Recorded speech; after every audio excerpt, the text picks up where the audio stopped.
할렐루야. 우리 한번 인사합시다. 잘 오셨습니다. 네, 은혜 많이 받읍시다. 우리 가창에 뭐가 유명합니까? 찐빵이 유명하죠. 네. 아마 보니까 한 10개가 넘더라고요, 벌써. 찐빵만 부흥되는 것 같아요, 보니까. 그래서 어떤 아버지와 아들이 가창 지나다가 찐빵을 하나 샀어요.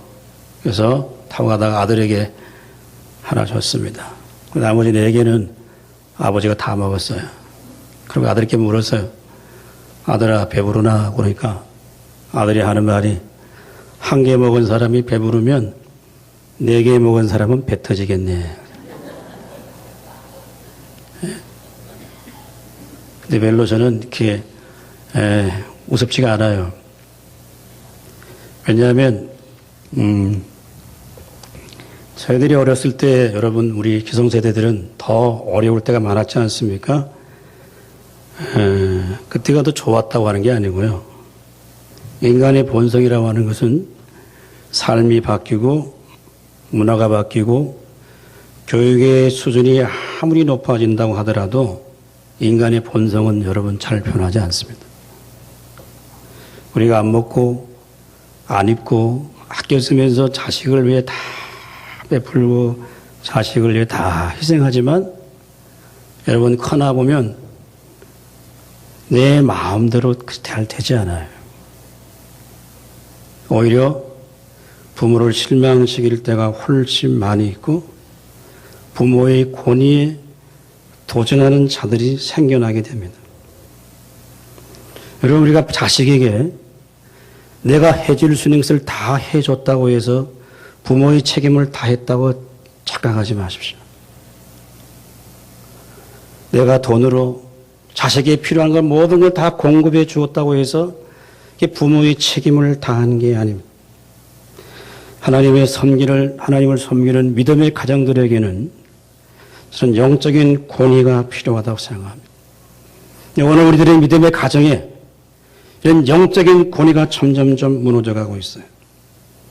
우리도 신앙으로 믿음으로 살려고 하지 않고 우리의 자식들에게도 믿음과 신앙으로 기르지 못하는 그런 연약함이 항상 우리 가운데 있습니다.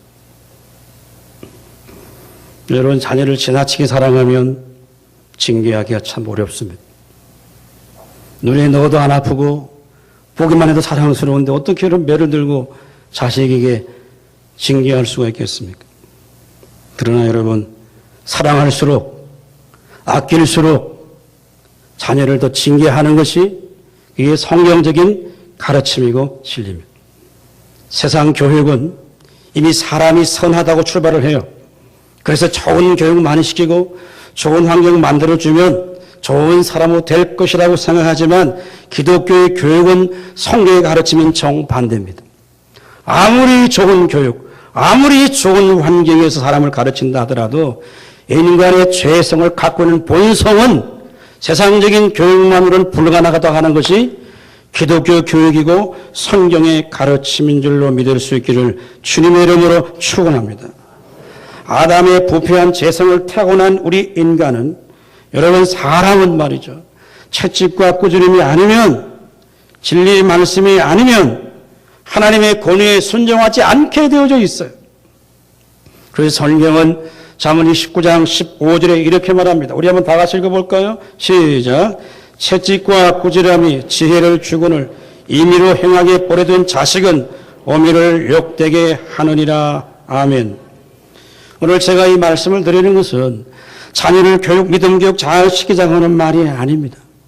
오늘 우리 사회, 우리 교회, 우리 민족, 교회 전체가 어느 구석 할 것 없이 가장 중요한 권위가 지금 무너져 가고 있는 것입니다.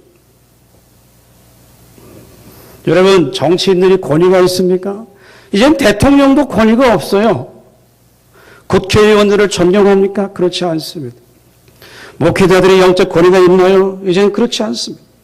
선생님들이 학교에서 권위가 있나요? 그렇지 않아요. 뉴스 종종 보지 않습니까? 중학생들이 선생님이 나무라 하면은 선생님이 폭력을 행하는 게 그게 오늘의 우리의 교육의 현장입니다.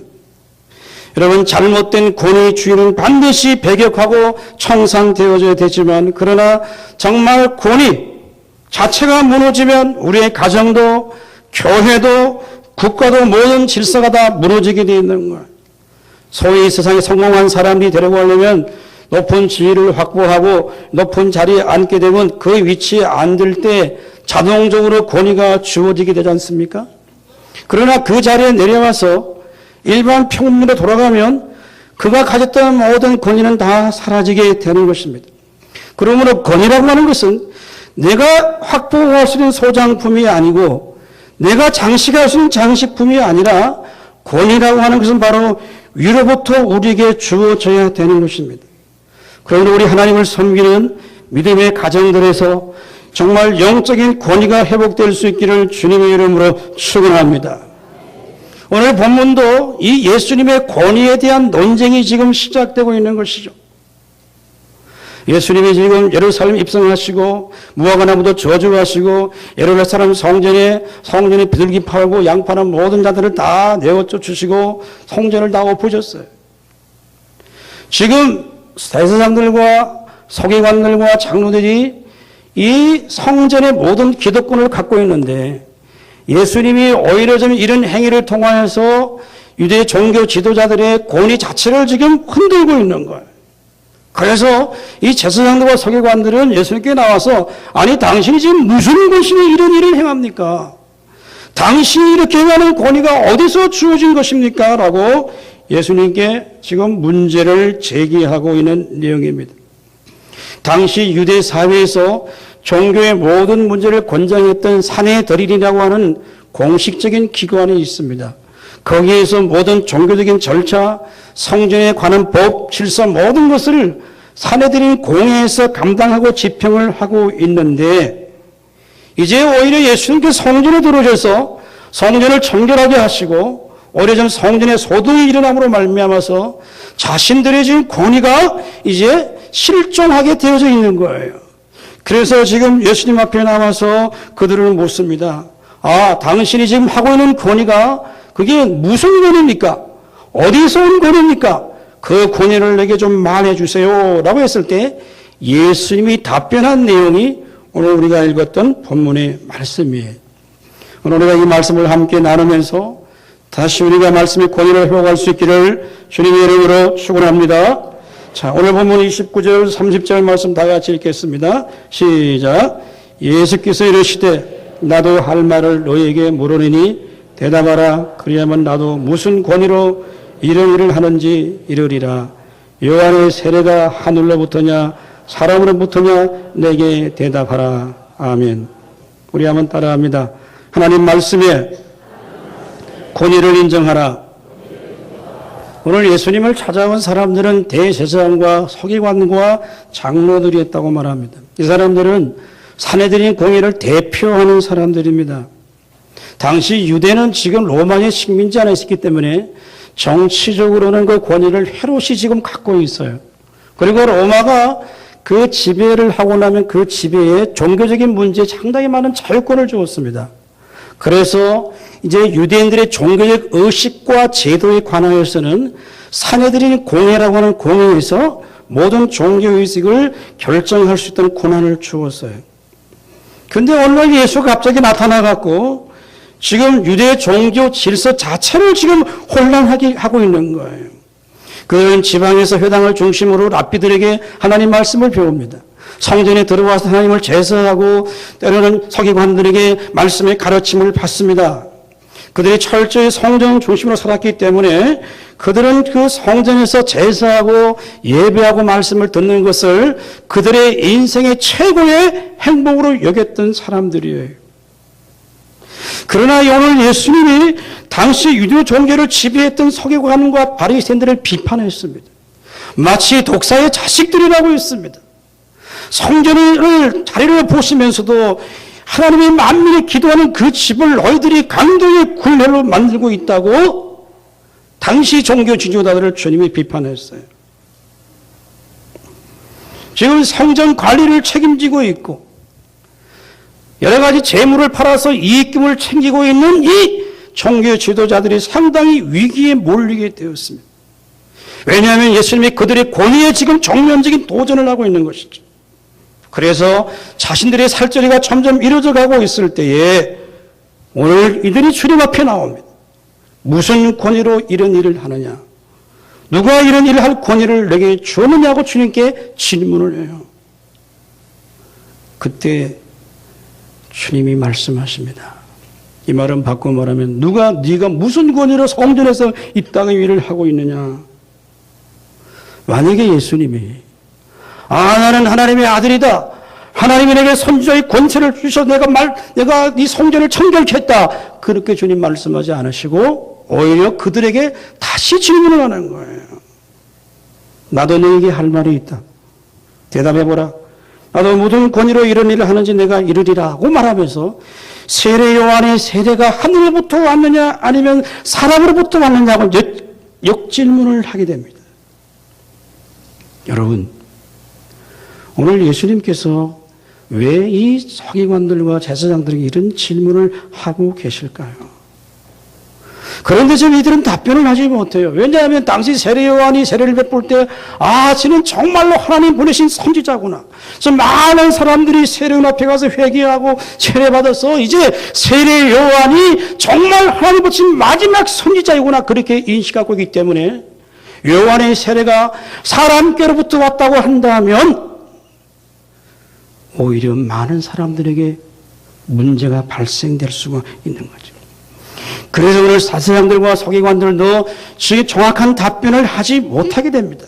여러분 요한복음 1장 6절 말씀 우리 한번 읽어볼까요? 시작. 하나님께로부터 보내심을 받은 사람이 있으니 그의 이름은 요한이라. 아멘. 세례 요한을 말하는 거예요. 자, 우리는 여기서 본문을 읽으면서 한 가지 의문점을 갖습니다. 아니 왜 예수님이 내가 선지자다 아니면 하나님의 아들이다 메시아다 그렇게 하나님의 권위로 한다 그렇게 말씀하지 않으시고 이렇게 말씀하실까? 오늘 예수님께서는 그들의 질문에 자신의 권세가 하나님으로부터 왔다고 말씀하지 않으십니다. 이스라엘 백성들로 하여금 회개하라 선포했던 세례 요한의 세례가 하늘로부터 온 것처럼 성전에서 행하신 모든 예수의 말씀 선포는 하나님께로부터 온 영적인 권위임을 주님이 지금 대변해 놓고 있는 거예요. 왜요? 지금 이 제사장들, 서기관들은요, 이 성전 안에서 온갖 지금 종교적인 행위를 하면서 자신들이 하나님을 제일 잘 섬긴다고 생각했습니다. 경건의 모습을 보이고 정해진 시간에 기도하고 다른 사람을 구제하고 외형적으로 바라볼 때는 그 사람들이 최고의 경건의 모습을 갖고 있는 사람들이었지만 그들의 마음속인 이기심과 탐욕과 오히려 이방인들의 우상 숭배가 그들의 마음에 깊이 들어와 있었습니다. 우리가 흔히 이스라엘 백성들을 하나님의 언약 백성이라 그렇게 말합니다. 여러분, 언약 백성이라고 하는 말은 세상 나라와 다르게 하나님이 이스라엘 백성을 다스리고 통치하시는 신정국가라고 하는 것입니다. 신정국가라고 하는 말은 하나님의 통치의 방법이 하나님의 말씀으로 이스라엘 백성을 다스리고 통치한다라고 하는 뜻이에요. 당시 예수님 당시 유대 종교가 지배하는 사회였지만 그러나 지금 유대 지도자들은 종교적인 제도의 권위에 지금 깊이 매여 있는 거예요. 그래서 말씀의 권위가 상실되고 있고 오히려 종교의 권위가 그 시대를 지배하고 있을 때 오늘 주님이 자신이 하나님 주신 권세를 가지고 선포하는 그 말씀이 곧 하나님의 말씀이라고 주님이 선포해 주고 있는 내용입니다. 사랑하는 여러분, 성령이 말하는 최고의 권위는 무엇입니까? 하나님의 말씀인 줄 믿을 수 있기를 주님의 이름으로 축원합니다. 하나님 말씀의 절대적인 권위는 어떤 것을 도전받을 수가 있는 게 아니에요. 여러분, 예수님은 주님의 권위를 대변하기 위해서 어떤 물리적인 힘을 동원하지 않습니다. 민중을 선동해서 여론의 힘을 의지하지 않습니다. 단지 하나님의 뜻에 순종하기 위해서 주님이 지금 예루살렘으로 가고 있는 거예요. 그래서 십자가를 지시고 우리에게 주님 자신을 내어주시고 우리를 구원하기 위해서 주의 거룩하신 말씀의 권위를 인정하기 위해서 주님이 지금 예루살렘을 향하여 올라가고 있는 거예요. 히브리서는 1장 3절에 주님을 이렇게 묘사합니다. 우리 한번 다 같이 읽어볼까요? 시작. 이는 하나님의 영광의 광채시요 그 본체의 형상이라 그의 능력의 말씀으로 만물을 뻗으시며 죄를 정결케 하는 일을 하시고 높은 곳에 계신 지극히 크신 이의 우편에 앉으셨느니라. 아멘. 예수님의 모습을 지금 묘사하는 거예요. 그 본체는 하나님의 본체 형상, 하나님과 같은 분인데 그의 능력의 말씀으로 만물을 어떻게 한다고 했어요? 뻗으신다고 했어요. 여러분, 오늘 주님이 말씀을 선포하시고 말씀을 신이 행하시고 십자가에서 우리의 죄를 위해 죽으셨습니다. 그러므로 그 주를 믿는 하나님의 거룩한 백성들은 하나님의 말씀의 권위를 인정하고 그 말씀대로 순종하지 아니하면 우리가 진정한 주님의 참된 제자가 될 수가 없는 줄로 믿습니다. 여러분, 그러나 오늘 우리는 이 하나님 말씀의 권위가 점점 무너져가고 있습니다. 여러분, 이것이 왜곡된 기독교의 한 단면입니다. 그러다 보니까 교회 하나님의 능력을 잊어버리고 있습니다. 우리 성도들이 하나님의 말씀의 권위를 인정하지 않기 때문에 말로는 인정하는데 생활 속에는 인정하지 않기 때문에 오늘 기독교가 이처럼 힘을 잃어져 가고 있는 거죠. 이번 주에는 여러분 온통 나라가 이 땅에 교황이 왔다고 온통 나라가 난립니다. 온 국민이 열광을 합니다. 마치 우리나라가 캐톨릭 국가인 것 같은 느낌을 받기도 합니다. 언론에서는 교황의 일거수일투족을 소상하게 소개하고 있습니다. 국가적인 환영을 하기도 합니다. 여러 가지 이유가 있겠지만 교황이라고는 막강한 권세를 갖고 있는 그가 가난한 자, 소외된 자, 약한 자, 그들의 자리까지 내려가고 그의 삶과 그의 청결한 모습의 삶의 실천 때문에 오늘 우리 시대의 진정한 리더를 원하는 그래서 마치 명랑의 이수신과 우리의 교황과 이런 정말 이 시대에 진정한 필요한 리더를 찾는 것이 여러분 오늘 우리의 국민적인 정서인 것 같아요. 저는 교황 방문을 바라보면서 여러 가지 생각을 갖습니다. 오늘 한국의 기독교 지도자들이 또 우리 성도들이 하나님 말씀의 권위를 인정하고 그 말씀대로 순종하고 따르는 삶의 실천이 있어야만이 이 시대에 기독교가 영적인 능력을 회복하실 수 있을 줄로 믿습니다. 우리는 잘 분별을 해야 돼요. 교황 방문에 온 나라가 들썩이고 심지어 분별력이 없는 성도들은 마치 교황을 그리스도의 대사도인 것처럼 지켜 세우기도 합니다만 여러분 분명히 아셔야 됩니다. 교황의 권위는 항상 어디 있느냐? 66권 성경의 권위 위에 있습니다. 교황은 죄가 없는 사람이라고 바티칸 공회에서 이미 성천했어요. 여러분 교황도 우리가 똑같은 인간입니다. 죄성을 갖고 있습니다. 그러나 저는 교황의 그의 삶과 그의 선행과 그의 윤리적 도덕적 삶을 폄하하고 싶지는 않아요. 그러면 가톨릭은 잘 아셔야 됩니다. 그들은 오직 예수 그리스도만을 통해서 구원을 받는다고 믿지 않습니다. 66권 성경을 하나님의 말씀이라고 믿지 않습니다. 다른 종교를 통해서도 구원을 받을 수 있다고 생각합니다. 자, 여러분 성경에서 말한 우리가 기독교에서 이단이 누구냐? 첫째는 66권 성경을 하나님 말씀으로 믿지 않는 어떤 사람은 다 이단입니다. 예수 그리스도 외에 다른 데에 구원이 있다고 말하는 사람은 이단입니다. 삼위일체 하나님을 믿지 않으면 이단입니다. 자, 오늘 제가 여러분에게 아주 중요한 영상을 하나 보여드리겠습니다. 영국 BBC 방송에서 구원이 무엇인가에 대해서 여러 종교학자들이 함께 모여서 토론을 하는 장면인데 거기에 프란체스코 교황이 앉아있고 그의 답변을 여러분은 보시고 거기서 지금 근본주의자들이라고 하는 것은 뭐냐 하면 66권 성경을 하나님 말씀으로 믿고 예수 그리스도만이 길이요 진리요 생명이라고 하는 사실을 믿는 사람을 신학적 용어로 근본주의자들이라고 말합니다. 자, 오늘 영상을 보겠습니다.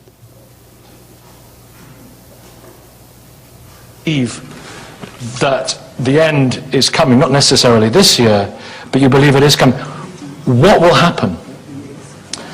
Yeah, I believe the end is coming. What will happen is, according to the biblical record, Christ will descend from heaven with his angels, and he's coming to take those who have accepted him and been saved by his grace. Can I just, will this literally happen? It will literally happen. The sky will... There'll be the sound of the trumpet, there'll be the voice of the archangel, there'll be the appearance of Christ, literally, with his angels. Yeah. He's coming to take those who have accepted him and believe in him and rescue them from this earth. He's going to bring in justice and righteousness. Will the sky part? The sky is going to open, according to the biblical record. The sky is going to open. He's going to descend with his angels, and he's coming to take those who have been saved by his grace. Pretty mean-spirited Christ. Wait a minute. You're not going to be laughing soon, I'll tell you that. Listen. It says this is all in the Bible, isn't it? It's in Yes, Revelations it's in the and Bible. Thessalonians, and it's in Revelation, John. it's in Thessalonians, it's in the book of John. Yeah. What happens then? What happens during there's a thousand year period? What happens then? Yeah, there's a period of 1,000 years, and the 1,000 years begins at the coming of Christ. He comes to take those, like I said, who have been saved by his grace, and those who have not accepted Christ, because God he gives everybody the provision to accept the salvation that he offers free of charge. He's offered salvation free of charge for those who accept it. It's open to everyone. Everyone who's accepted Christ, but not Muslims or Hindus or... If I haven't accepted him. Yeah. Christ, he makes a statement in the Jews? No, he makes a statement. He makes a statement in the book of John, chapter 14, verse 6. Right. He says that I am the way, the truth, and the life. But he only takes those who believe in him. I'm the way, the truth. What about children I'm who've the way, never... the truth. What about... Sorry, I'm coming. I'm the way, the truth, and the life. Yeah. No one comes onto the Father except through me. It's a radical statement. It is a radical statement. It's a radical statement. It's an exclusive statement. It's a radical statement, but Rubbish. Tell me about that. What would you like to say? Sorry, let me just finish. Okay. So what I say is that salvation comes through only Christ. Salvation comes through him. So, but we've got a vision, if that's the right word, of what's going to happen, and it's in the Bible. It's in the Bible. It's fundamentalism we're talking about, and fundamentalism produces problems in all major world religions, and it produces problems in Christianity. This is a fundamentalist interpretation of Scripture, which actually misunderstands a very poetic piece of writing in the book of Revelation. It misunderstands Paul's view that the kingdom was coming immediately, not in 1,000, 2,000 years' time, but that was, we now know, a misunderstanding of Paul and the early Christians. They thought Christ was coming back again. We now work on an entirely different basis in the mainstream. It's in the New Testament. But so what? There are things in the New Testament, Nicky, which we actually have to reinterpret in the light of biblical criticism and modern understanding of Scripture. And this fundamentalist approach doesn't work. Well, ladies and gentlemen, there you have it. According to Pope Francis and his papacy, any group or individual that believes that the Bible is the infallible word of God, or that the second coming of Jesus Christ will be a literal, physical, personal event, these individuals and these groups, although they may not advocate violence in the least bit, although they may have never even struck anyone, they are still violent, according to Pope Francis. And if opportunity presents itself, these groups will carry out acts of violence in the name of God, according to Pope Francis. Do you know any groups or individuals like that believe that the Bible is the unquestionable, infallible word of God, and that Jesus Christ will return to planet Earth literally, physically, personally for the second time? Well, warn them that Pope Francis is declaring to the world that they are violent. 네, 보셨죠? 여러분, 아무리 선행을 하고 가난한 자를 많이 구제하고 자기 몸을 불사르고 내어줄지라도 예수 그리스도를 주로 믿지 않으면 구원받을 수 없습니다. 믿습니까? 이거는 어떤 것과 타협이 안 돼요. 기독교가 다른 것은 다 양보할 수 있으라도 구원이 오직 예수 그리스도를 통해서 십자가를 통해서 온다고 하는 진리만큼은 양보할 수 없는 거예요. 성경이 하나님의 말씀이라고 하는 것만은 어떤 경우에도 양보할 수 없는 거예요. 이걸 부정하면 안 돼요. 교양이 뭐라 그랬죠? 아마 자기 젊을 때 사제 때 한 얘기 같은데 요한계시록의 말씀이 그 시적인 표현 잘못되었다. 사도 바울이 1세기 초대교회 사도들이 오해했다. 아무리 입가에 웃음을 띠고 어린 아이에게 여러분 입맞춤을 하더라도 그 속에 예수 그리스도가 없을 수 있단 말이에요. 이 다른 종교를 폄하하고자 하는 게 절대 아닙니다. 기독교의 최고의 권위는 사람의 권위가 아니고 오직 성경, 오직 하나님의 말씀의 권위인 줄로 믿을 수 있기를 주님의 이름으로 축원합니다. 그 말씀의 권위를 우리가 믿음으로 삶으로 증명할 때 하나님의 영광을 받으시고 예수 그리스도의 권세와 능력을 힘입는 성도가 될 수 있기를 주님의 이름으로 축원합니다.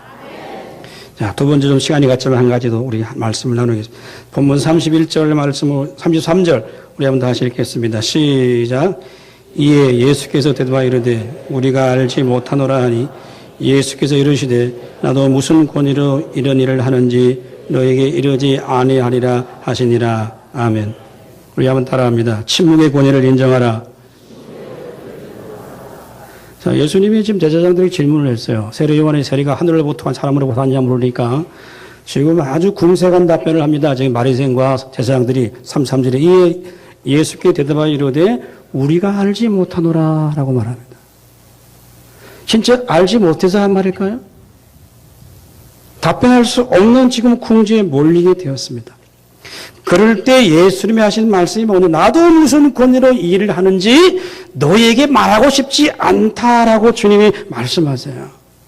예수님의 답변은 내가 알지 못한다고 하는 것이 아니라 말하고 싶지 않다는 거예요. 이건 무지의 표현이 아니라 예수님의 강한 의지를 갖고 있는 표현입니다. 자신이 말씀할 수 있지만 지금 때가 아니고 내가 지금 침묵하겠다고 하는 말씀이에요.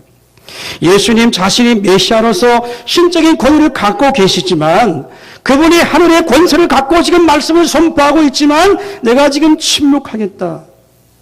예수님은 마치 세례 요한이 하나님이 보내신 자인 것처럼 예수님이 뜻 갖고 계신 권위는 사람의 권위가 아니라 하나님의 권위로 지금 선포하고 있다고 하는 말씀을 한데 너희가 마치 요한을 거부했다고 한다면 또한 너희가 나를 거부할 것이다. 그걸 주님이 아시고 주님의 답변 속에는 나도 너에게 말하지 않겠다라고 말하는 거예요. 여러분, 오늘 예수님의 이 침묵의 권위를 부정하고 진정한 회개를 거부하는 그들에게 임하게 될 마지막 심판을 이제 마가복음 12장에 가면 포도원 농부의 비유를 통해 주님이 그들에게 이제 비유로 말씀해 주십니다. 자, 오늘 우리는 이 말씀을 읽으면서 하나님이 지금도 우리 가운데 침묵하고 계시다고 하는 것을 우리가 오해하지 않았으면 좋겠어요. 무엇이 심판입니까? 막 그냥 하늘에 별이 떨어지고 뭐 땅에 지진이 일어나고 막 이 최후 심판이 어떤 모습이 와야만이 여러분 심판인가요? 성경은 심판을 그렇게만 해석하지 않습니다. 성경이 말하는 심판은 하나님의 경고의 말씀이 내 마음에 들리지 않으면 그게 성도에게 영적인 심판이라고 하는 것을 여러분이 기억하셔야 돼요. 사무엘상 3장 1절 우리 한번 다 같이 읽어볼까요? 시작. 아이 사무엘이 엘리 앞에 여호와를 섬길 때 여호와의 말씀이 희귀하여 이상이 흔히 보이지 않았더라. 아멘. 이스라엘 역사의 가장 영적으로 타락한 시대가 사사시대입니다. 그래서 하나님의 말씀에 기준이 없고 전부 자기 소견대로 자기 생각해가는 그런 시대에 이제 사무엘이 등장하는 그런 시대에 당시 엘리 제사장에게 있던 두 아들 홈리와 비느하스는 하나님을 알지 못했습니다. 제사장의 아들이 하나님을 알지 못했으면 이게 얼마나 영적 타락했는가를 우리가 알 수 있겠죠? 그런데 이 엘리, 홈리와 비느하스는 성전에 제자하면서 여자들을 간음하고 겁탈하고 재물 다 빼앗아가 저끼리 먹고 그야말로 정말 하나님의 심판과 징계를 받아야 되는데 심판은 임하지 아니하고 하나님의 말씀이 희귀해졌다라고 말합니다. 사무엘상 2장 27절에 가면 하나님의 사람이 엘리 제사장에 갑니다. 너가 왜 하나님보다 자식을 더 사랑하느냐? 반드시 너의 집이 이렇게 망할 것이라는 충고를 하지만 엘리가 듣지 않습니다. 그래서 결국 어떻게 됩니까? 그가 목이 부러져서 죽게 됩니다. 그 시대의 지도자나 하나님의 백성들이 하나님의 말씀을 듣는 것을 원치 않았기 때문에 하나님의 말씀이 아주 희귀해졌다라고 하는 거예요. 그러므로 성도 여러분, 하나님의 말씀을 선포되고 때로는 성령의 감동으로 기록된 하나님의 말씀이 내 마음에 내 심령 속에 부딪혀질 때 깨닫게 해주시는 것이 하나님이 우리에게 말씀을 보여주시는 줄로 믿을 수 있기를 주님의 이름으로 축원합니다. 성령의 감동된 말씀을 통해서 여러분의 마음의 심령 속에 찔림이 있을 때 그때 여러분이 회개하고 돌이킬 수 있기를 주님의 이름으로 축원합니다. 하나님은 때로 우리에게 인생의 위기를 만나게 하십니다. 우리의 가정을 흔들기도 하십니다. 우리의 자녀를 흔들기도 하시고 우리의 사업의 터전을 흔들기도 하세요. 그것이 우연이 아니라 하나님의 뜻이 있고 하나님의 계획이 있다고 하는 사실을 아는 사람이 하나님의 침묵의 권위를 인정할 수 있는 사람이 사랑하는 여러분, 그러므로 침묵하시는 하나님의 권위를 우리는 인정해야 돼요. 내가 지금 평안하다고 해서 그게 평안이 아니에요. 내가 지금 아무런 문제가 없다고 해서 여러분의 가정에 아무런 문제가 없다고 해서 지금 하나님의 축복이라고 생각하지 마십시오. 하나님이 지금 침묵하고 있을런지도 몰라요. 마치 오늘 제사장과 서기관들을 향해 나도 그 말을 말하고 싶지 않다. 이거는 주님 강한 부정이에요.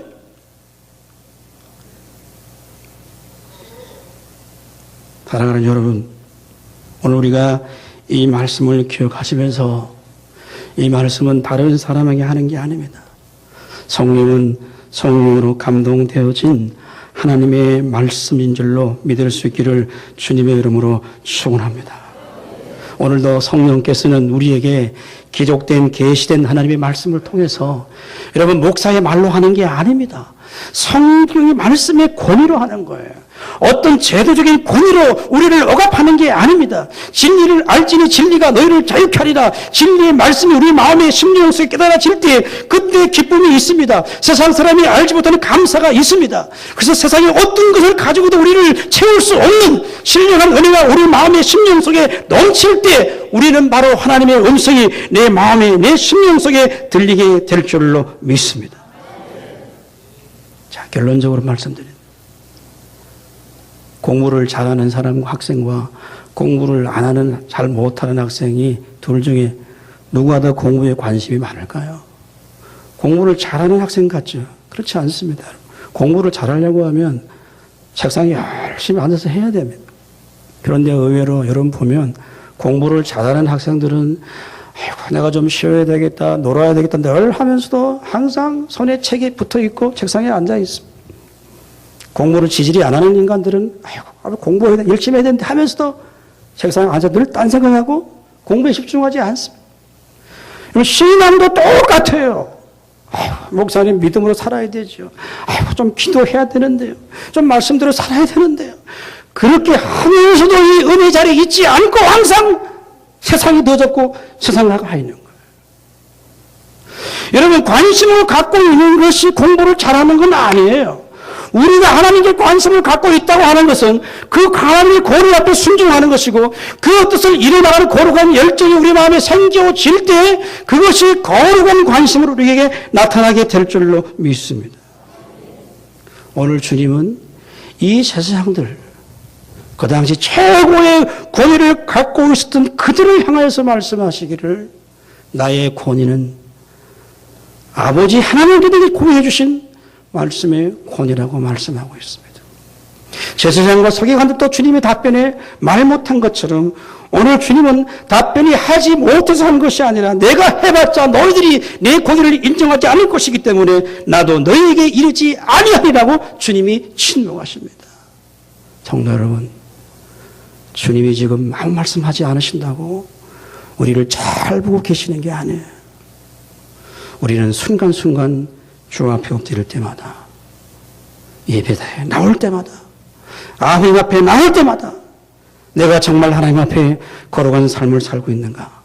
다른 사람을 보기 전에 오늘 저와 여러분이 주님 앞에 하나님 말씀 앞에 자신을 내어놓고 또 우리가 부족하고 우리의 선행을 봐서는 도저히 우리가 주 앞에 설 수 없는 죄인이지만 오늘도 하나님의 은혜를 구하고 주의 도움을 간구하며 오늘도 침묵하시는 그 하나님의 말씀의 권위 앞에 순종할 수 있는 성도의 삶을 살아갈 수 있기를 주님의 이름으로 축원합니다.